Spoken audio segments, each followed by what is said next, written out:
नमस्कार, knocking-news.com में आपका स्वागत है। मैं हूं गिरिजेश वशिष्ठ। लव जिहाद, अब ये मसला खड़ा होगा। कश्मीर फाइल्स के बाद में एक और फिल्म आ गई है, नाम है लव जिहाद। अब इस फिल्म के ज़रिए लव जिहाद शब्द को दोबारा से इस्टेब्लिश करने की कोशिश की जाएगी। आपके दिमागों में इस शब्द को जमाने की कोशिश की जाएगी। और बहुत सारे लोग हमारे समाज में आज भी मानते हैं कि लव जिहाद बड़ी भारी समस्या है और वो होता है। और अब उन दिमागों के अंदर ये और पक्का हो जाएगा। इस फिल्म के ज़रिए लव जिहाद पे बात की जा रही है। और सबसे बड़ी बात, लव जिहाद मतलब धार्मिक धर्म परिवर्तन, प्यार के ज़रिए, प्यार के नाम पे। आज मैं इसी पर बात करूँगा। आपको बताने की कोशिश करूँगा कि लव जिहाद कितनी बड़ी समस्या है। बड़ी समस्या है, छोटी समस्या है।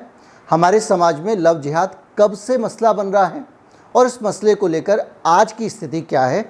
कहीं मत जाइए, चैनल को सब्सक्राइब कर लीजिए अगर आपने नहीं किया है। अगर आप YouTube पर हमारे को फॉलो करते हैं तो सब्सक्राइब कर ही लें, लेकिन Facebook पर अगर हैं तो आप हमारे वीडियो शेयर भी कर सकते हैं, हमें फॉलो भी कर सकते हैं। कहीं मत जाइए, मैं अभी हाजिर हुआ। अगर आप सपोर्ट करना चाहते हैं तो हमारा UPI ID भी डिस्क्रिप्शन में है। एक बारकोड भी आपको स्क्रीन पर दिखाई देगा, उसके ज़रिए भी आप भुगतान कर सकते हैं। मैं अभी हाजिर हुआ।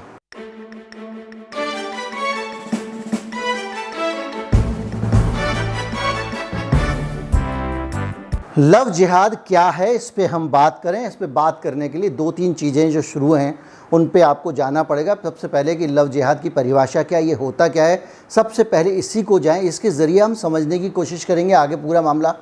लव जिहाद, जिसको रोमियो जिहाद भी कहते हैं, एक ऐसा इस्लामोफोबिक कॉन्स्पिरेसी थ्योरी है जिसको हिंदुत्व के जो झंडा बरदार हैं उन्होंने प्रपोगेट किया है, उन्होंने इसको खड़ा किया है। और ये कॉन्स्पिरेसी थ्योरी कहती है कि मुस्लिम पुरुष हिंदू महिलाओं को इस्लाम में कन्वर्ट करने के लिए लुभाते हैं, ललचाते हैं, पटाते हैं, उनसे शादी करते हैं, उनका अपहरण करते हैं और दूसरे तरीके अपना के उनको मुसलमान बनाते हैं। और ये सारा का सारा लव जिहाद कहलाता है। ये एक थ्योरी है। अब आप इसको कहेंगे कि ये एक तरह से लव जिहाद होता है। अब अगर किसी चीज़ की परिभाषा बनी है तो होती ही होगी, लेकिन ये कह रहे हैं ये कॉन्स्पिरेसी थ्योरी है। ये मैं नहीं कह रहा हूँ, ये दुनिया का सबसे बड़ा इंसाइक्लोपीडिया कह रहा है और वो कह रहा है ये कॉन्स्पिरेसी थ्योरी है। और ये लगातार इस थ्योरी को लेके भारत में इस्लामोफोबिया फैलाया जाता रहा, ये कह रहे हैं ये लोग। और ये कह रहे हैं कि इसके कारण काफ़ी हद तक जो पुरुष सत्तात्मक समाज है हमारा, उसके अंदर एक असुरक्षा पैदा की जाती है। और इसमें कई बार दंगे हो चुके हैं। 2013 में मुजफ्फरनगर का दंगा भी वो ये मानते हैं कि इसके ज़रिए ही कहीं ना कहीं खड़ा हुआ। और ये सारा का सारा जो लव जिहाद की कहानी है, ये कहाँ से आती है इसको आप समझें। दो तीन इसके मेन कंपोनेंट हैं जो आपको इस परिभाषा से समझ में आए होंगे। हिंदू लड़की होती है, मुसलमान लड़के से शादी करके साजिशन उसको मुसलमान बनाया जाता है। यानी साजिश होनी चाहिए, उसमें एक संगठित कोशिश होनी चाहिए। सैकड़ों हज़ारों लड़कियों के धर्मांतरण की कोशिश होनी चाहिए। एक ऑर्गेनाइज तरीके से काम होना चाहिए। ये तो नहीं एक आदमी ने एक लड़की से शादी कर ली तो वो धर्मांतरण हो गया, धर्मांतरण के लिए शादी हुई। और ये भी नहीं है कि वो लव जिहाद होगा। जिहाद तो एक ऑर्गेनाइज होगा ना। यही परिभाषा भी कहती है कि ऑर्गेनाइज तरीके से लव जिहाद किया जाता है, ये माना जाता है। अब इस बात की जो आप ऐतिहासिक प्रमाणों में जाएं, थोड़ा पीछे जाएं, जिससे आपको समझने में मदद मिलेगी। और उसमें ये शिकागो ट्रिब्यून फॉरेन पॉलिसी है, उसके करस्पॉन्डेंट हैं सिद्धार्थ महंता। उन्होंने लिखा है कि आज की जो लव जिहाद कॉन्स्पिरेसी थ्योरी है, इसकी जड़ें 1947 में भारत के विभाजन में मौजूद हैं। और उनका कहना है कि इस विभाजन के तहत जो भारत पाकिस्तान बना, उस दो कंट्री बनने में जो मुख्य भाग था, मुख्य वजह थी, वो धार्मिकता थी। और बड़ी संख्या में लोग यहाँ से वहाँ गए, वहाँ से यहाँ आए। और इस पूरे प्रोसेस में बहुत सारे पुरुषों ने स्त्रियों का अपहरण करके अपने रख लिया, दोनों साइड की।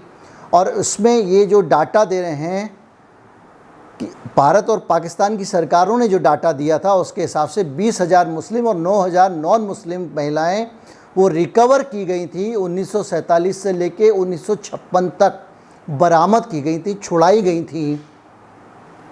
सरकारी डाटा है ऐसे लोगों के चंगुल से जिन्होंने दूसरे धर्म की महिलाओं को ज़बरदस्ती अपने यहाँ से रख लिया था। और ये कह रहा है कि जो भारत में इंटरफेथ मैरिज है, जो आपकी अंतर धार्मिक शादियाँ हैं, उन सब के ख़िलाफ़ ये जो विचार है लव जिहाद का विचार, ये बहुत बड़ी अड़चन है। भाई अगर कोई लड़का किसी लड़की से प्यार करता है तो आप तो उसके रास्ते में अड़चन खड़ी कर दोगे, उसको लव जिहाद घोषित कर दोगे। और इसमें जो हिंदू राइट विंग पॉलिटिक्स है वो लगातार इसको डाल के इसमें आग डालती रहती है, ये एक फैक्ट है। तो हिस्ट्री क्या हुई इसकी कि ये 47 के दौरान ही सामने आ गया था, दूसरे धर्म की महिलाओं को ज़बरदस्ती अपने पास रखने का, जिनको छुड़ाया गया, और आपके सामने डाटा भी है। अब मसला ये है कि लव जिहाद का मसला आया उसके बाद कहाँ से। 2009 में कर्नाटक में और केरल में एक खबर फैली, कुछ हिंदूवादी पब्लिकेशंस थे, कुछ हिंदूवादी संगठन थे, मैं नाम नहीं लूँगा, ऐसे लोगों का नाम क्यों किया जाए। उसमें बड़े वाले लोग भी शामिल थे, बहुत बड़े वाले भी शामिल थे, सबसे बड़े वाले भी शामिल थे। इन लोगों ने एक माहौल बनाना शुरू किया कि केरल और कर्नाटक में ऑर्गेनाइज तरीके से कुछ मिशनरी, धार्मिक मिशनरी दूसरे धर्म की महिलाओं को कन्वर्ट कर रही हैं। वहाँ के एक पादरी थे और बिशप थे, उन्होंने भी बहुत सारी शिकायतें की, इतनी महिलाओं का कन्वर्जन हो गया। उसी तरह से अलग अलग जगहों पे अलग अलग शिकायत की गई। विश्व हिंदू परिषद वगैरह की तरफ से भी शिकायतें आई। विश्व हिंदू परिषद की तरफ से नहीं, वो एक और जो संस्था है जिसका मैंने बताया, अभी नाम नहीं लूँगा मैं, उसकी तरफ से शिकायतें आई। उन्होंने पब्लिकेशन भी किया और उसके बाद में जांच का सिलसिला शुरू होता है। पहले कर्नाटक में जांच हुई, फिर केरल में जांच हुई। सीआईडी को, कर्नाटक की सीआईडी को इसकी जांच सौंपी गई और उसने जाके जगह जगह पे इस जांच को अंजाम दिया।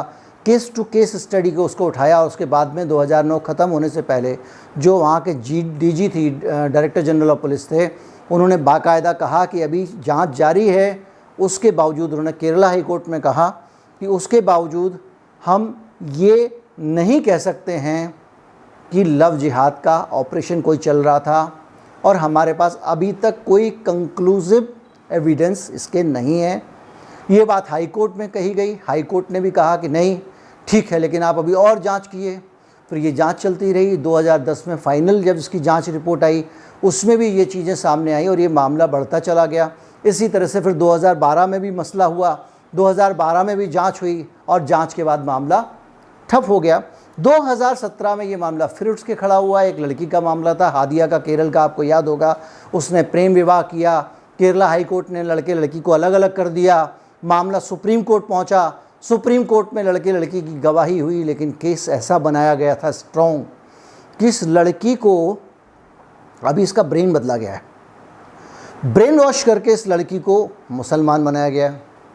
आने वाले समय में ये लोग इस लड़की को मानव बम बनाएंगे और जब इस लड़की को ये मानव बम बनाएंगे तो फिर ये जाके जो है आतंकवादी गतिविधियों में शामिल होगी। इसलिए योर ऑनर, ये कन्वर्जन बहुत ख़तरनाक है। अब सुप्रीम कोर्ट के जज के सामने जब इतनी सारी आप थ्योरी रख दोगे तो वो कहेंगे यार कहीं सचमुच ऐसा ना हो। जाहिर बात है जब आपने रखा है। तो उन्होंने नेशनल इन्वेस्टिगेटिव एजेंसीज़ को ये जांच दे दी। एनआईए ने जांच की। उसके बाद में एक जांच एनआईए के पास चली गई है। वो 17 में मोदी जी की सरकार, और इकोनॉमिस्ट ने एक बाकायदा इसके बाद में इन्वेस्टिगेशन किया जिसमें उन्होंने पूरा अंदर तक जाके पता लगाया और कहा कि ये एक बकवास बात है, इस तरह का कोई मामला नहीं था। अब आप पढ़ते होंगे अक्सर अखबार में छोटी छोटी खबरें, लव जिहाद लव जिहाद लव जिहाद की चपती रहती हैं। ये फला जगह लव जिहाद का मामला सामने आ गया, लव जिहाद का मामला सामने आ गया। वो मामला लव जिहाद का नहीं होता, दरअसल वो प्रेम विवाह का मामला होता है। मुस्लिम लड़के से हिंदू लड़की जब भी प्रेम विवाह करेगी उसका लव जिहाद बनेगा। उसकी वजह है हमारी जो सोसाइटी है वो फंडामेंटल सोसाइटी है। मुसलमान लड़के से हिंदू लड़की शादी करे या हिंदू लड़के से मुसलमान लड़की शादी करे, लड़की वाले के कम से कम धर्म के लोगों को ये स्वीकार्य नहीं होता। और वो अगर स्वीकार कर भी लें तो उनको अपने उसी समाज में रहना है, अपने ही धर्म के लोगों के बीच में जीवन बचाना है, अपना सर्वाइवल देखना है। वो जीने नहीं देंगे। तो क्या करें, उनकी पूरी कोशिश होती है कि उस शादी को तोड़वाएं। शादी को तोड़वाने के लिए अगर वो जाएंगे कि साहब मेरा लड़का भाग गया दूसरे धर्म की लड़की के, मेरी लड़की भाग गई दूसरे धर्म के लड़के से शादी कर ली है, अब आप जो है बचाइए, लड़का लड़की को अलग करवा दीजिए, तो पुलिस वाला कहेगा भाग जाओ भैया। ऐसा संभव ही नहीं है, क्योंकि देश का संविधान किसी को भी अपनी पसंद की शादी करने की इजाज़त देता है। स्पेशल मैरिज एक्ट में आप दूसरे धर्म के व्यक्ति से शादी कर सकते हो। तो अब क्या करें? कुछ लोग जाके जब थानेदार के कान में बोलते हैं हुजूर कुछ बताओ, तो थानेदार कहता है लिख के दे दो, लव जिहाद है। मेरी लड़की को लव जिहाद के तहत कन्वर्जन के लिए भगाया गया है, फिर हम जांच कर लेंगे। तब केस बनता है, वही लव मैरिज है लेकिन तब केस बन जाएगा। पुलिस उसमें संभावनाएं खोज लेती है, वकील भी उस पर संभावना खोज लेता है। वैसे वकील नहीं कह सकता कि हम अलग अलग करा देंगे, लेकिन इस ज़रिए से उत्पीड़न की संभावना है। फिर लड़का लड़की को ढूंढो, उठा लाओ, टॉर्चर करो, इमोशनल ब्लैकमेल करो, घर वाले उसको तरह तरह से तंग करें, रिश्तेदार तंग करें, और पूरी कोशिश के बीच में कहीं ना कहीं जाके वो टूट जाते हैं, अलग अलग हो जाते हैं। तो लव जिहाद जो है, और अगर नहीं अलग अलग होते हैं तो जीत जाते हैं। तो लव जिहाद जो है वो इस तरह से एक हथियार बन गया, एक ऐसा शब्द बन गया जो हर FIR जो प्यार के रिश्तों को तोड़ने के लिए तैयार की जाती है, उसमें लव जिहाद का एंगल डाल दिया जाता है। इसलिए आप अखबारों में अक्सर हर अंतर धार्मिक विवाह को लव जिहाद के तौर पे पढ़ते हैं, और उसी तरह से अलग अलग जगहों पे अब इसकी परिभाषा ही एक कॉमन ये बन गई। आपको पता ही नहीं है कि ऑर्गेनाइज ऑपरेशन से शुरू हुआ था मामला, अब हम सबको ये लगने लग गया हिंदू लड़का मुसलमान लड़का हिंदू लड़की से शादी करे, लव जिहाद हो गया, और सब लोग अब उसको उसी नज़रिए से देखते हैं।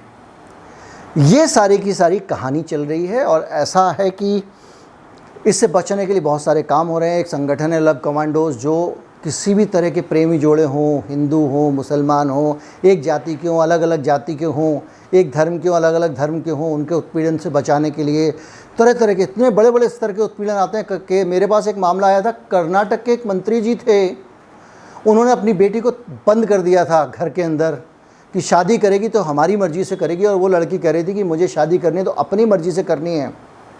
वो लड़की वीडियो बना बना के बाथरूम के अंदर से भेज रही थी, और उस खबर को हमने छापने की कोशिश की, लेकिन हमारा नेशनल मीडिया, उसी में हम नौकरी करते थे, उन्होंने इस खबर को छापने से मना कर दिया। बाद में जब हमारे ही रिपोर्टर महोदय पुलिस के पास वर्जन लेने पहुंच गए, जो मंत्री की बेटी के मामले में क्या वर्जन लाती, उन्होंने कह दिया नहीं एम्युकेबली सुधर गया है, और उस लड़की को ज़बरदस्ती उसकी शादी की गई। शादी के दूसरे दिन वो लड़की सुप्रीम कोर्ट आती है। सुप्रीम कोर्ट आने के बाद में सुप्रीम कोर्ट उस शादी को नल एंड वॉइड करता है, और उस लड़की को वापस अपने प्रेमी जिससे वो शादी करना चाहती थी उससे शादी करने की इजाज़त देता है। बहुत सारी सक्सेसफुल स्टोरीज़ हैं, बहुत सारी नाकाम स्टोरीज़ हैं। टीना डाबी की स्टोरी है, प्यार कामयाब नहीं हुआ, शादी कामयाब नहीं हुई, लेकिन लोग उसको भी लव जिहाद से जोड़ते हैं। अगर एक धर्म के दो लोग शादी करते हो, नाकाम हो जाती, तब क्या बोलोगे भैया? मेरे तो बहुत सारे ऐसे मित्र हैं जिसमें हिंदू लड़का है, मुस्लिम लड़की है, 10-15 साल की कोर्टशिप के बाद शादी की उन्होंने, सुख से रह रहे हैं, इतने सुख से रह रहे हैं दुनिया जले। एक और मित्र हैं, उससे भी पुरानी शादी है, महिला जैन है, पुरुष मुस्लिम है। सब लोग अपना अपना धर्म मानते हैं, बच्चों ने भी अपना अपना धर्म चुन लिया है, कोई राम जी की पूजा कर रहा है, कोई कुछ कर रहा है, घर में रह रहे हैं, पूरा भारत उनके घर में है। और मैं ऐसे लोगों को भी जानता हूँ जिन्होंने अपनी मर्जी से, अपने माता पिता ने देख के रिश्ता बनाया था, पत्नी को परेशान किए पड़े हैं, उसको जीने नहीं देते हैं, उसकी हर चीज़ में उनको कमी दिखती है। जिन्होंने मोटा दहेज दिया वो भी परेशान है। तो जो भी है, कहानी का निचोड़ ये है कि भगवान के लिए लव को लव जिहाद मत बनाओ। लव जिहाद अलग है, लव अलग है। लव जिहाद भारत में होता है ऐसा अभी तक साबित नहीं हुआ है, लव होता है ये बार बार साबित हुआ है। उम्मीद करता हूँ वीडियो आपको अच्छा लगेगा। लव यानी प्रेम को बढ़ाइए, मिलजुल कर रहिए, नफ़रत मत करिए, किसी कॉन्स्पिरेसी थ्योरी में मत जाइए। हमारी इस प्रेम, ये जो कॉन्स्पिरेसी थ्योरी है लव जिहाद की, इसके कारण रोहिंग्यास के ऊपर जुल्म हुए हैं।